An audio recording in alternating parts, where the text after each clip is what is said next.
Salve a tutti ragazzi, bentornati, un bacio dal Sibe. Oggi finalmente per la prima volta porterò un unboxing speciale su un prodotto gaming che ve lo farò vedere subito. Eccolo qua, la nostra Facecam MK2. Ragazzi, come potete già vedere al primo impatto, sembra una videocamera molto piccola e molto professionale.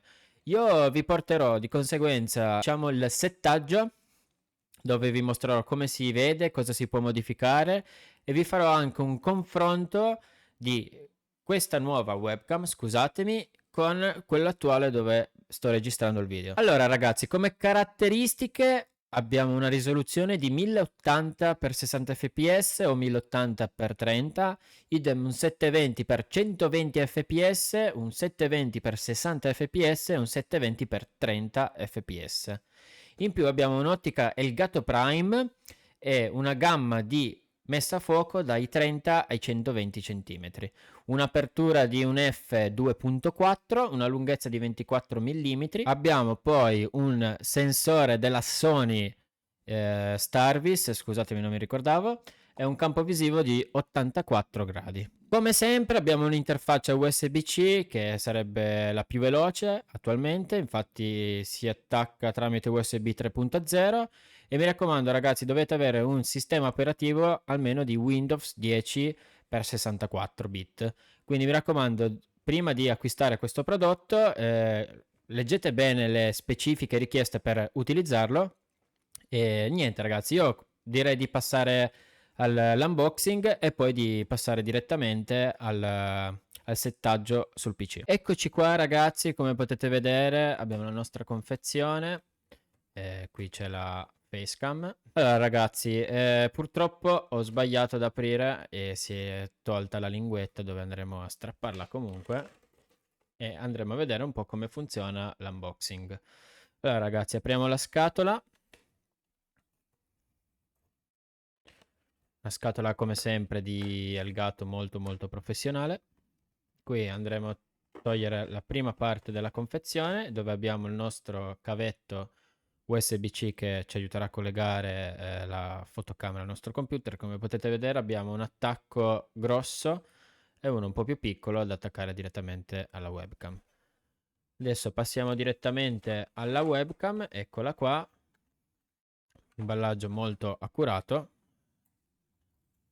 Adesso cerchiamo di diciamo liberare la macchina, eccola.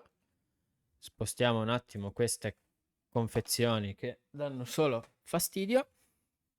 Qui abbiamo un libretto di istruzioni molto piccolino e molto pratico, però diciamo che montare una webcam è abbastanza semplice. Buttiamolo via. E qui adesso ragazzi andiamo a spacchettare la nostra webcam. Togliamo il sigillo dell'Elgato. Cerchiamo sempre di fare attenzione caso mai non andasse per un eventuale reso.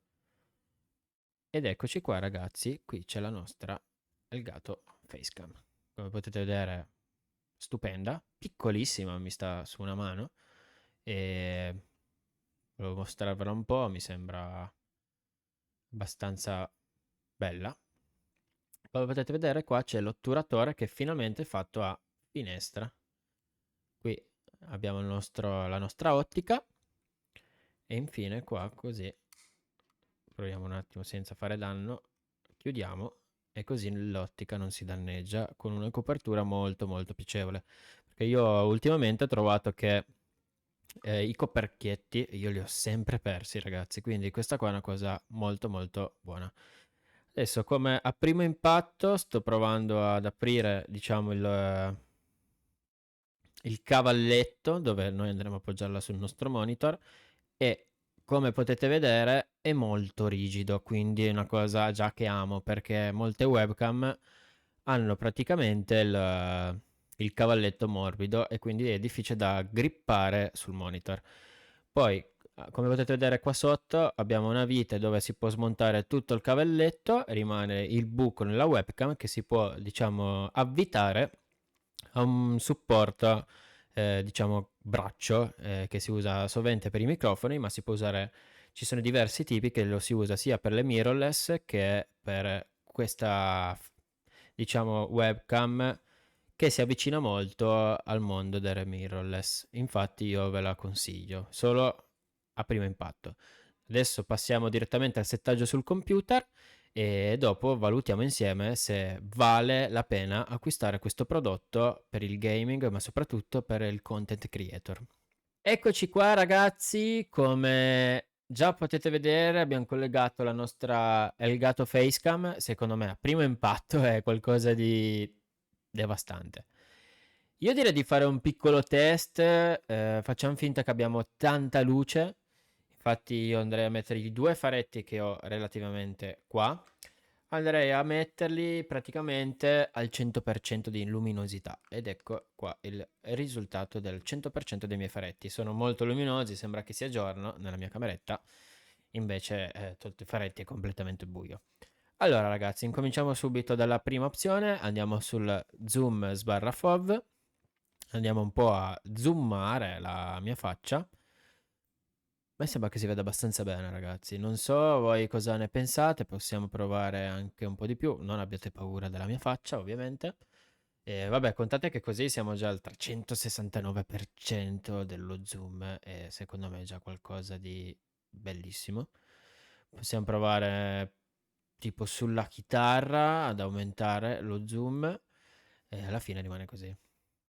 Però io consiglierei molto di fare dal 200, diciamo, in giù, perché sopra poi si va a rischiare di rovinare la nitidezza dell'immagine. E rivelamento volto, io direi di fare un bello zoom sul mio volto. Ok, facciamo rivelamento volto. Ok, devo scaricare SDK, lo facciamo immediatamente, ragazzi. Eccoci qua ragazzi, abbiamo finalmente scaricato il rivelamento volto su Nvidia, ho dovuto riavviare e per questo vi ho detto eccoci qua ragazzi, proprio per questo, perché ho dovuto riavviare il computer, quindi ho di nuovo ripreso il filo dove l'ho lasciato.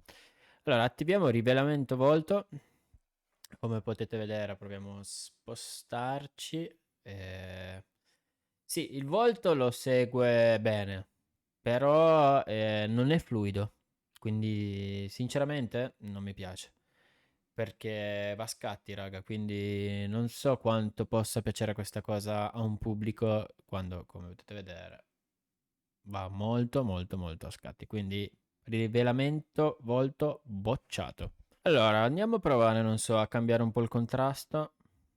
Come potete vedere, più andiamo a sinistra più diventa chiaro. Possiamo mettere un po' più sullo scuro, minchia, il 100% ragazzi è favoloso. E una saturazione per darci un po' più di colore, però secondo me si può forse così. Non so se forse è troppo. Aspettate che guardo su OBS. Ma io lascerei così, intorno al 66%. Nitidezza, non so cosa cambia. Ah, mizzica. Mamma mia, nitidezza, vedete anche i miei baffi orribili, la mia barbetta oscena. Nitidezza è qualcosa di eclatante perché proviamo ad abbassare la nitidezza, come potete vedere va sullo sfocato. E così invece è qualcosa di unico secondo me. E non si vede sgranato, ovviamente c'ho i fari a palla ragazzi, quindi andremo poi a fare anche un test con i fari praticamente spenti. Però tanta roba, mi piace come nitidezza. Esposizione, qua c'è scritto automatico, proviamo a toglierlo. Non mi sembra che sia cambiato di molto, ditemi voi, poca roba.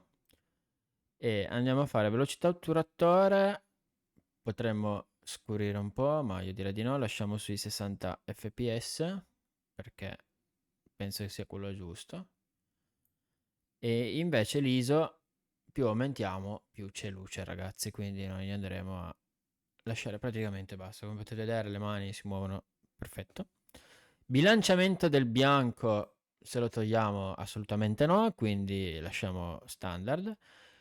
Poi ho notato che c'è questa cosa qua, la riduzione rumore. Media, alta, non so cosa, forse la fluidità delle mani, raga, può essere che cambia. Proviamo un po' con media. No, mi sembra non cambia niente, sinceramente. E quindi lascerei su media. E questo qua per adesso, come si vede la fotocamera, ha il massimo dei fari. Adesso ragazzi andiamo a mettere un 20% di fari. Praticamente è un ambiente molto buio. Vabbè, si vede parecchio bene comunque perché sono proprio completamente buio. Se volete posso provare anche a spegnere i fari. Così non solo... Ok, così sono senza, però no, secondo me senza non ha alcun senso. Mettiamoli al 20%, che se riusciamo a trovare un preset sarebbe fantastico perché praticamente non mi danno neanche fastidio, come non ci fossero. Proviamo ad andare a fare un contrasto più chiaro, ok, che non cambia molto. La saturazione e nitidezza va bene, abbiamo detto. L'ISO possiamo provare ad aumentare un po' la luminosità. Ragazzi, è diventato praticamente come prima, però con i fari praticamente spenti, cioè è favolosa, veramente favolosa. Mi piace come webcam, ragazzi, la sto già amando. E quindi io direi di lasciare magari così, ragazzi, e magari tipo, ok, no? Guardiamo lo sfondo dietro che non dia fastidio, tipo così, ragazzi, secondo me è perfetta. E andiamo nelle prossime impostazioni, gli effetti. E qua, secondo me, dobbiamo capire un attimo cosa succede. Allora, effetti, ragazzi, sfocatura. Bella. Cioè, tolto a parte il mio braccio che se rimango qua in questa posizione non dovrebbe andare fastidio, però rimane in metà sfocato. Forse per via del microfono, ok. No, vabbè, come sfocatura è perfetta, ragazzi. E possiamo aumentare la sfocatura e praticamente siamo rimasti senza volto. Però come potete vedere si vede attraverso il mio microfono il computer, il letto dietro. Proviamo a spostare il microfono. Questa praticamente, ragazzi, è la sfocatura. Io direi una cosa incredibile. Mi sembra pulita l'immagine, molto bella, forse anche per fare delle foto, per delle copertine. Mi sentite poco perché ho spostato il microfono. Riavviciniamo e andiamo giustamente ad abbassare la sfocatura. Proviamo a cambiare sfondo. Non mi piace molto, sinceramente, perché non mi piace. Nel nero, no? Possiamo provare, non so, tipo stanza da gioco. Andiamo a far così.